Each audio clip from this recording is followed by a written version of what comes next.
Hello everybody and welcome to Tropical Homesteading Podcast Knot of the Week. This week we are doing the barrel knot or stopper knot. You would use this knot to essentially act as a stopper. There is also ways that you can use it when joining cord sort of thing, but effectively this works really well if you were running a rope through a pulley or something like that and you wanted it to not come through, or say if you were abseiling down something, then you want to make sure that you're not going to go off the end of the rope, and so you'd have a stopper there and so you would collide. So I'll show you how we tie it. You can do the stopper knot any point on the rope that you want. Generally it's down at the end of the rope, but it doesn't really matter. The way we do it, start with our working end and we go over the rope in a loop, and we form another loop, and we're going around the actual standing end of the rope with the working end. You can do it pretty much as many times as you want. Generally you want about 3 is generally good enough, and we can go around. We take the working end of the rope through all of the loops that have been created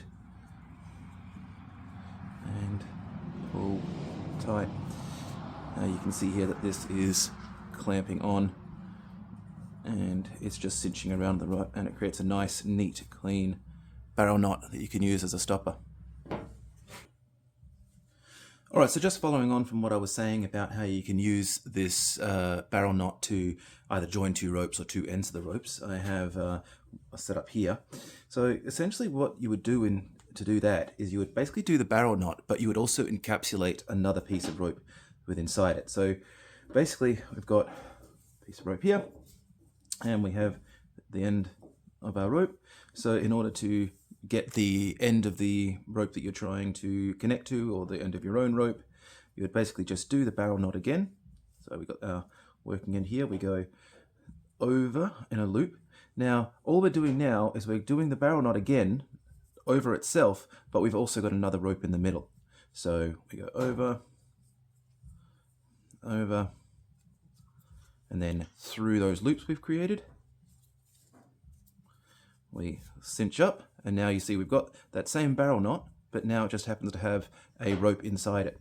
And so for the sake of brevity, I've already done the other one off camera, but what we can do is we then pull these ends of the rope and they come together. This is typically how you'd make a prusik loop if you're rock climbing, and you can also just use it to join 2 different ends of the ropes together. It's quite an effective way of joining ropes, particularly when both ropes are of the same diameter. So yeah, one to add to your collection.